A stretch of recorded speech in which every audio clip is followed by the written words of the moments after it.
آج ہمیں اطلاعات ملتی رہتی ہیں، بیانات علماء کے سن سن کے کوئی خاتون شرعی پردہ کر لیتی ہے، وہ ایسا لگتا ہے جیسے اس نے پتہ نہیں کیا تیر مارا. پھر اس کو موٹیویٹ کرنا پڑتا ہے، بھائی اس پہ قائم رہو، ساس کے تانے برداشت کرو، دیوروں کو تم نے محروم کر دی اپنی زیارت سے. دیور کو بہت شدید تکلیف ہو رہی ہے کہ میری بیوی کو تو میرا بھائی صبح شام دیکھتا رہا ہے، میری والی اپنی والی کو نہیں دکھاتا. تو اس قسم کے تانے دل میں تو یہی ہوتا ہے، لیکن وہ لیبل کچھ اور لگاتے ہیں نا. جب بھابھی دیور سے پردہ کرتی ہے نا تو دیور یہ نہیں کہتا کہ آپ پردہ نہ کریں، آپ وہ پتہ کیا تھا کہہ رہے میں کہ میری آنکھیں کیا گندی ہیں. بہترین صدقہ جاریہ حاصل کرنے کے لیے اس ویڈیو کو شیئر کرنا مت بھولیں. جزاک اللہ. میں کہ تمہیں دیکھنے کے لیے گھر میں آتا ہوں، وہ اس طرح کی باتیں کرتا ہے. ایسا ہی ہے کہ نہیں ہے؟ باہر اتنی عورتیں دیکھنے کے لیے، میں ان کو نہیں لفٹ کراتا، میں یہ بھابھی کو دیکھوں گا اس لیے پردہ کر لیا. تو یہ اس قسم کے تانے دیے جاتے ہیں. ساسیں تانا دیتی ہیں کہ ہمارے گھر کا ماحول خراب کر دیا بہو نے، پردہ کر کے بیٹھ گئی ہے. ہمارے یہاں تو کوئی یہ فرق ہی نہیں تھا، ہم تو سب اکٹھے رہتے تھے، کھاتے تھے، سب ہنسی مذاق کرتے تھے. یہ پتہ نہیں جب سے آئی ہے اس نے میرے دوسرے بیٹوں کو دیکھ کر چادر ڈال دیتی ہے جیسے وہ کوئی اس کو دیکھنے کے لیے یہاں بیٹھے ہوئے ہیں. تو یہ تانے بہت ہوتے ہیں. مرد جب داڑھی رکھتے ہیں تو ان کو تانے ملتے ہیں، یار اچھے مسلمان بنو، پروفیشنل مولوی بننے کی کیا ضرورت ہے بھائی. چلو وہ مولوی صاحب جس نے نماز پڑھانی ہے اس کا تو پیشہ ہی یہی ہے، اس کو تو تنخواہ داڑھی کی ملتی ہے. جتنی لمبی داڑھی ہوگی اتنا نیک سمجھا جائے گا، تنخواہ اتنی زیادہ ہوگی. تمہیں کیا یار، ٹھیک ہے نماز پڑھو، عید کی نماز، بقرعید کی نماز، قربانی کر لیتے ہیں، عمرہ بھی کر کے آ گئے تھے. پروفیشنل مولوی شلوار بھی ٹخنوں سے اوپر ہو گئی، یہ تو بہت زیادہ ہو گیا. تو جب آپ مضبوطی سے شریعت کو فالو کریں گے تو اللہ کہہ رہا ہے کہ پیچھے مت ہٹو. اور پیچھے نہ ہٹنے کا ایک نسخہ اللہ بیان کر رہا ہے کہ دل میں اللہ کی محبت پیدا کر لو. پیدا ہوتی ہے تو واپسی کا آپشن ختم ہو جاتا ہے. پھر آج ہمارے دل اللہ کی محبت سے خالی ہیں. کتنی محبت پیدا کرنی ہے؟ یہ جو مٹی کے پیالے والی برتن والی بات ہے، پھر میں جمعے کی نماز کے بعد جس نے بیٹھنا ہوگا بیان کر دوں گا تاکہ یہ جو میں بات کرنا چاہ رہا ہوں یہ کمپلیٹ ہو جائے. تو ایک شاعر نے پہلے زمانے میں نا، یہ جو بادشاہ ہوا کرتے تھے یہ شعراء کو بلا کے ان سے کلام سنا کرتے تھے، پہلے اس کا بہت رواج تھا. تو ایک خلیفہ نے ایک شاعر کو بلایا، متنبی مشہور شاعر ہے، اس سے کہا کہ میں ایک شعر پڑھتا ہوں، آگے اس پہ تم شاعری کہو. یا لائمی کف الملام عن الذی اغناہ طول سقامہ وشقائہ. متنبی بڑا مشہور شاعر ہے، 3 یا 4 صدی ہجری کا، آج سے تقریباً 1000 سال تقریباً ہو چکے ہیں. اے مجھے ملامت کرنے والے، کف الملام عن الذی، اس آدمی کو ملامت مت کرو، اغناہ طول سقامہ وشقائہ، کہ جس کی بیماری اور محبوب سے دوری نے پہلے ہی اس کو لاغر کر دیا ہے. جب کسی کو عشق ہوتا ہے تو ملامتیں ہوتی ہے نا، تو کہہ رہے ایک تو محبوب مجھے ملا نہیں ہے بھائی، اور ایک دوسری عشق کی بیماری بھی ہے. تو بیمار آدمی قابل ترس ہوتا ہے، قابل ملامت. بولو نا بھائی کیا ہو گیا، اتنی باتیں تو آپ کو پتہ ہیں. بیمار آدمی قابل ترس ہوتا ہے، قابل ملامت، اس پہ انگلیاں نہیں اٹھائی جاتی، اس کو تیمارداری کی جاتی ہے. تو ایک تو مجھے عشق والی محبت کی بیماری، اور اوپر سے محبوب ملا بھی نہیں ہے.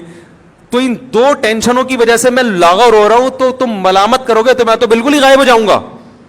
بڑا زبردست شعر اس نے کہا کہ اب اس پہ آپ آگے قافیے ملائیں. متنبی فی البدیہی شاعر تھا، اس نے پوری نظم کہہ ڈالی. ہمارے حضرت یہ نظم اللہ کی محبت میں پڑھا کرتے تھے. یا لائم کف الملام عن الذی اغناہ طول سقامہ وشقائہ. تو شاعر نے کہا عذل العوادل حول قلب التائہ وہوى الاحبۃ منہ فی سودائہ. اس نے کہا جب عورتیں ملامت کیا کریں نا، عورتوں کا ذکر اس لیے کہ ان کی ملامت ٹھا کر کے لگتی ہے، آدمی اور غیرت میں آ جاتا ہے. تو جب کوئی ملامت کرے، بیویاں ملامت کرتی ہیں نا داڑھی رکھنے پر، منگیتر ملامت کرتی ہے، منگنی توڑ دیتی ہے. یہ بہت ہو رہا ہے, لڑکے داڑھی رکھتے ہیں, وہ عشق میں آ کے داڑھی کاٹ لیتے ہیں. تو شاعر نے کہا کہ ان کو یوں کہا کرو, عدل العوادل حول قلب الطا, یعنی تم اگر ٹھٹھرتے رہو گے نا کہ یہ ملامت کر رہے ہیں, میں تو پہلے بیمار ہوں, تو اور ٹھٹھر کے دبلے ہو جاؤ گے, تو پبلک باز آنے والی نہیں ہے. ان کو مت روکو, یہ کرتے رہیں گے. ان کو جواب دیا کرو ایک کہ ملامت کرنے والیوں کی ملامت حول قلب الطائہ, میرے پریشان دل کے ارد گرد گھومتی ہیں. وَهَوَ الْأَحِبَّةُ, اور محبوب کی محبت دل کے اندر سیاہ نقطے میں ہے. تو یہ دونوں آپس میں ٹکرا ہی نہیں رہی ہیں.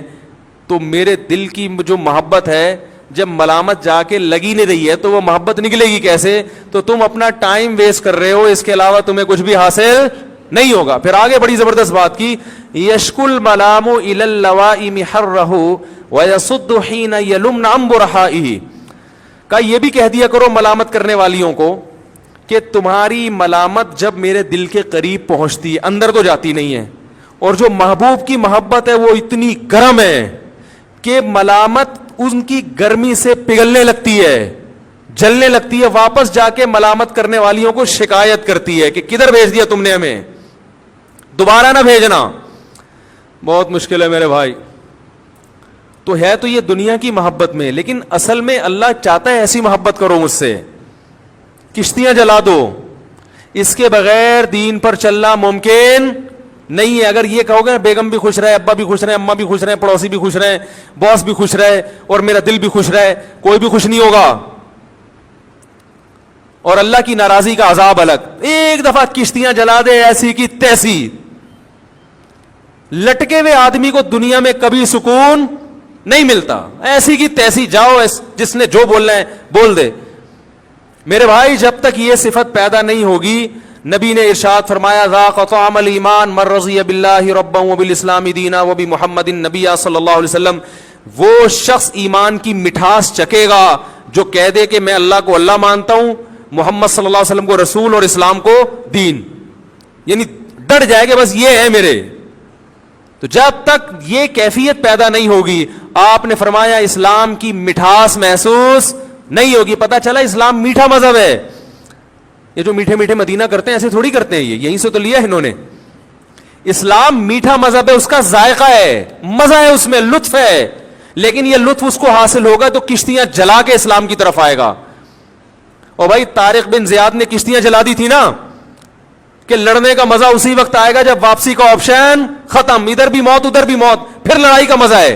بھاگنے کا آپشن ہوگا تو لڑائی کا تھوڑی مزہ ہوگا, وہ سوچتا رہے گا تلوار اٹھاؤں ماروں کہ نہیں ماروں, ایسا نہ ہو میں ماروں تو وہ بھی آگے سے مار دے, دیکھ لو بھاگ جاؤ. تو نہ ادھر کا رہے گا نہ کیا ہو گیا بھائی, نہ ادھر کا رہے گا نہ ادھر کا رہے گا. تو بیچ کا آدمی صحیح نہیں ہوتا, وہ آدمی ہوتا ہی نہیں, تو صحیح کہاں سے ہوگا؟ جو بیچ کا ہے وہ آدمی ہوتا ہے. تو عجیب حساب ہے.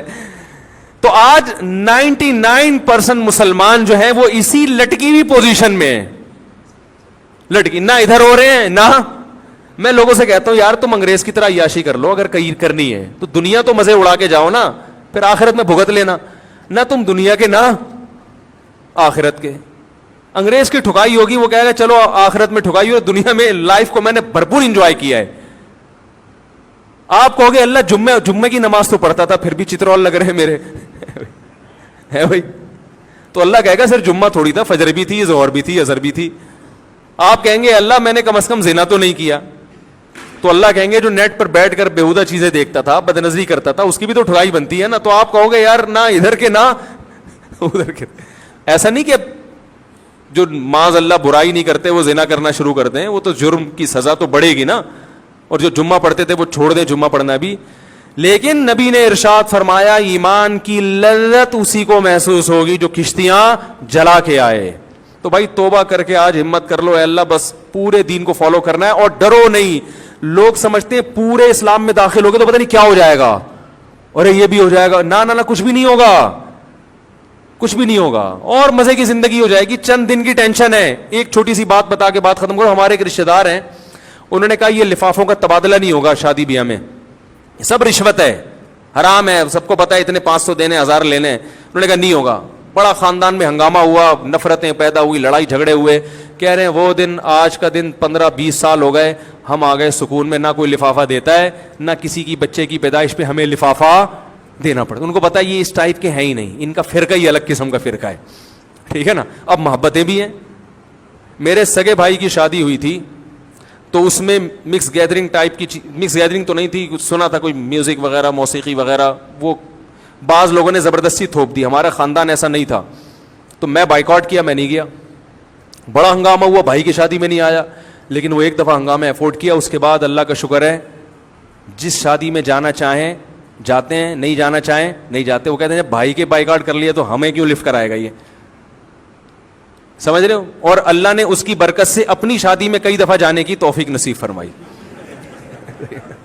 یہ ایک الگ فائدہ ہو گیا, کیونکہ جب انسان میں کانفیڈنس پیدا ہوتا ہے پھر وہ کہتا ہے میں اپنی منمانی زندگی گزاروں گا. اپنی منمانی سے مراد جس کو میں صحیح سمجھوں گا اس کو فالو کروں گا. جب پبلک کی پرواہ نہیں ہے تو پھر دوسری شادی میں بھی پرواہ نہیں ہے, تیسری میں بھی پرواہ نہیں ہے. سمجھ رہے ہو کہ نہیں سمجھ رہے؟ بس جب جائز ہے دلائل سے ثابت کرو, غلط ہے تو مان لیں گے, نہیں ہے تو جاؤ ایسی کی تیسی.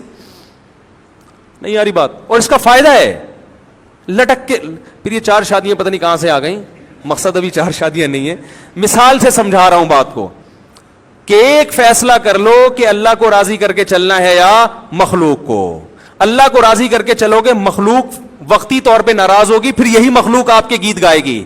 اور اگر مخلوق کو خوش کر لیا ابھی خوش ہو جائے گی, بعد میں پھر کوئی کسی سے آج تک خوش رہا نہیں ہے. یہی غیبتیں کر رہے ہوں گے بیٹھ کر بعد میں آپ کی.